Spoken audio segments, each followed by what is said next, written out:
Hello, hello, hello, hello. Good to see you. You get fairy dust. I get fairy dust. Little Amelie in the back gets fairy dust. And it's time for a question for Ask an Advanced Bitch. Here we go. You ready? Okay, I got one I really need help with. In a former life, I was married and thought I had a good marriage. After 13 years, my husband left overnight, basically never talked to me again. Oh my gosh, I'm so sorry. It was like he died, only he chose to do it. I was a good wife. His family never even said goodbye. Oof.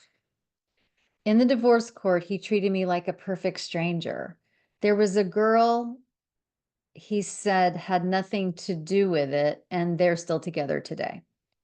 All of this sucks badly and whatever. It's been over 5 years, but I'm remarried, happily loving life. But I've been having nightmares at least 3 times a week about this betrayal, and I am so sick of reliving it all. I'm pretty sure I'll never not be mad about how it all went down, but I'm trying to move on and I'm tired of brutally reliving it every fucking night. Is there anything I can do to get my subconscious to catch up with the rest of my life? Um, this is there's another YouTube video I made recently about dreaming about an abuser, which there might be 1 or 2 things that I said in there that I didn't say here that you might wanna see. First of all, thank you for the question, and I'm so honored, um, that you asked. Okay, so here's what comes up for me. First of all, that is horrific. Horrific, horrific, horrific what happened to you. I really like how you said I was a good wife. Like, you know this.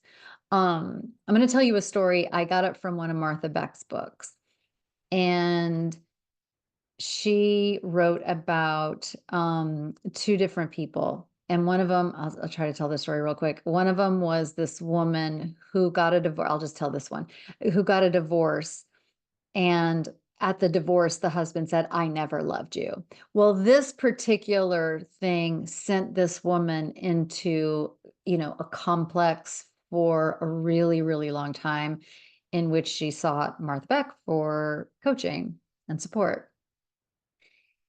And she was like, this is bad news because I thought it was real. And it scares me that I thought it was real and then it turns out it wasn't real.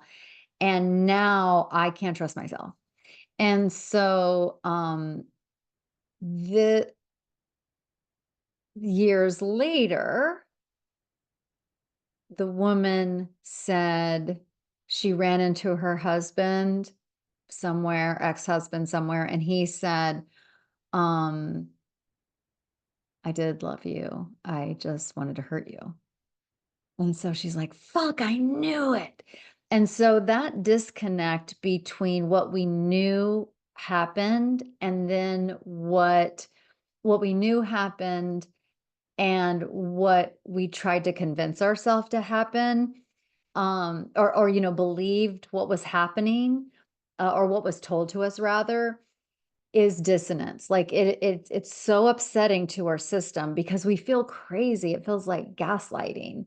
And so, and so one of the things that, um, I said in that other video about the dreams is that when we are reliving something, when something horrific, we're reliving it, even though our day-to-day life doesn't look that anymore, it can signal that there might be some unfinished business there, or a part of your psyche for you, not for that person, not for anybody else, but a part of your psyche. This is the way I look at it. If I'm having a dream, especially a repetitive dream, it's like, okay, my psyche really wants me to see this. I'm fucking annoyed because I don't want to, but let me look at it and see if there's anything that I can glean here that that I can tell my psyche that I see this. One thing you might want to do is write it down. I know you won't want to, but like, write the dream down. Like, write what happens in the dream, and then write what happens the next night, and then the next night. And I'm so sorry, this would be terrible terrible thing to have to do, but then you might start to see an arc of how things are changing. And you can even talk to yourself while you're awake. After you write it, you can, like, maybe bookend it because it's upsetting. So it's like, tell a safe friend before you do it, and then tell a safe friend afterwards. Or you could bring this to your therapist, obviously. And then, because the dreams are never like exactly alike. And so, like, wonder what symbol might appear in the next dream that wasn't in the first dream. Instead of just labeling it, I'm reliving it, maybe there's some sort of progression or something that you need to see for you so that you can move on. Because the psyche and dreams only give us something that will help us heal, will help us individuate. It will only give us something that will lead to wholeness. And so this is really, really, really trying to get your attention. So, I love that we're working on it. So the thing about him saying, like, goodbye, like, I'm leaving overnight and then never speaking to you again, is a trauma, and it's abandonment, and it's cruel. And then the lie is this girl has nothing to do with it. Obviously, it has everything to do with it.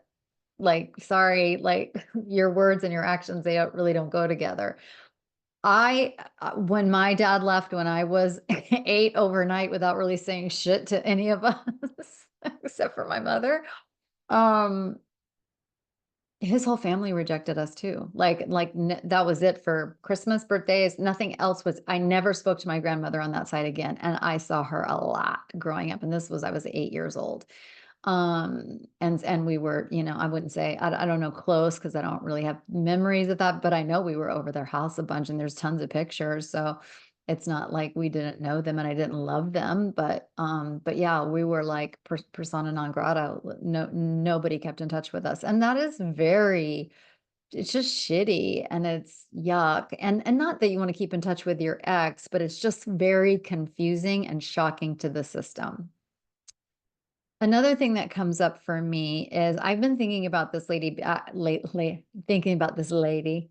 It's you. Thinking about this lately that, I wrote the Advanced Bitchifesto because what is an advanced bitch? If you want to see the Bitchifesto, it's on my website. And so I wrote, like, what do I mean when it's like, I'm an advanced bitch, I do advanced personal growth work. Like, there's a story about how that term came to be. That's who I am. That's who I want to work with. That's who I want to talk to. I'm only interested in advanced bitches. Like, so then I got asked, so what is an advanced bitch? And I'm like, okay, let me think about this. And so I wrote the Advanced Bitchifesto. And I think now we're up to 27 or 28 things. I've added a few in the last few years, um, but what occurred to me this morning on my annoying mental health walk was, they each provide a pathway to individuation, to wholeness, to becoming more Elizabeth. For instance, advanced bitches live a zero regrets life. What that means is if I have regrets, I got to work on them and I want to lift them up, because if I have any part of me like living in regret, yes, sometimes do I say you should have bought Apple stock, you should have bought Bitcoin, whatever. Like, yes, of course. And then it's like, okay, there's that thought again, goodbye. But if I really like, oh, you should have gone to this, you should have followed this career path and really get upset about it, that I cannot do. And what that does is, because now I'm whatever, like 10% or 5 or 2% regretful and 98% Elizabeth. And I want to be 100% Elizabeth. And so if I'm living in regret, that's not being Elizabeth. And so I need to do whatever I can to clear the decks of regret. Regret is a normal human experience. I will experience it again, but when it comes up, I'll work on it so I can be free again. The whole thing is about being free. There's another one. advanced bitches ask for help. Okay, this is horrific news for all of us codependents, childhood trauma people. We learned early that asking for help was not only not going to be fruitful, but also would not, we might be punished if we ask for help. And like, if you grew up in my family, there was the family motto, like my grandmother would say all the time, like, if you're looking for a helping hand, look at the end of your arm. Okay, great. Thank you for that. And but if I'm over here, like, I'm not going to ask anybody for help. I'm going to do this all by myself. I'm on an island. I can't, I'm not Elizabeth. Humans ask for help. Humans give help and humans receive help. And if I'm only giving help while I'm in my trauma response, it's not healthy. If I can't receive help, if I can't, advanced bitches accept compliments, or actually it's advanced bitches enjoy compliments. Okay, well, that sucks if I can. So each of these things, like, because it's like, it's uncomfortable to get a compliment. And usually we're like, oh, no, no, no, or you're so sweet, or da, da, da, or like bat it down, bat it away, get it away from us, because compliments were dangerous. A lot of times, a lot of us were tricked with compliments. Thank you. Well, who do you think you are? I'm like, you just gave me a compliment. I thought I was supposed to be happy. Like, very, very, yeah, you get it. So, um, point being, I'm getting to my point. Each of these things, if we have them, we're just less whole, less us. So I believe that we have to, these are the threads that we can follow to become more whole. And so, and it doesn't mean we're like, I enjoy compliments. No, like I mean, it's real. When I get a compliment, I might still be uncomfortable. I might say, oh, this was, but the work is, it's a work in progress, because I want to be Elizabeth. I want to be whole. I want to individuate. Okay. You're probably carrying a lot of resentment about what he did. And I would say rightfully so, rightfully so, rightfully so. But one of the things on the Advanced Bitchifesto is advanced bitches. We do whatever it takes not to have resentment. We have a zero resentment policy. Like, we do not have the luxury of having a resentment. And so that might be, a year of therapy trying to not have a resentment against him. And just be very clear, I'm not saying getting rid of a resentment is about, and you've heard the saying before, it's like a resentment is like we're holding the sword over someone else's heads, but it's actually hanging on ours because we have to carry the resentment. What we want to do is put the resentment back where it belongs, not on us, and we will deal with the consequences of other people's choices. It's, within ourselves. But being resentment free, I have zero resentment against with people that I also will never see again, and also will I don't forgive them. You know what I mean? They haven't asked for forgiveness, and I don't need to give it. You know what I mean? Being resentment free and forgiving somebody for abuse is not the same thing. So I just want to be clear with that, because he did abusive things. He did cruel things. He did a terrible thing. And so that might be an area. It's like, you could write down all your resentments, and it's like, okay, I resent this, I resent this, I resent this, I resent this. And then what's so fun is, as you're doing this work, again, I would definitely get somebody to help, to kind of contain this and support you with it, like a therapist or a coach or something. And then you'll watch the evolution of the dreams and see what they're telling you. And they can even, like, if you dream about it tonight and write it all down, because like in one dream, there might be a dog or something. And it's like, oh, that's your instinct. Okay. And then next dream, it's not in there. It's like, uh-oh, I lost my instinct. And so it's like, you'll see little clues along the way. Like, if you start dreaming and it's like, and then, then this happened in the dream, and then I came into some money. Okay, well, money usually means agency. And it's like, okay, you're gaining agency. This is good. So there'll be clues in there. And if it's too hard to write the whole dream, you can just like do a bullet point of like what symbols are inside the dream, and then maybe do some symbol work and find out like what those symbols mean. And then maybe that will have information for you and what you could do. Lastly, I will say that um, that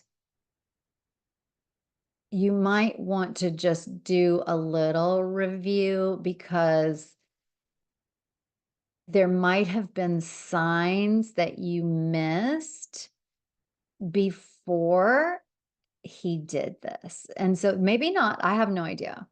But usually a person is pretty good with no, usually a person who has patterns repeats their patterns.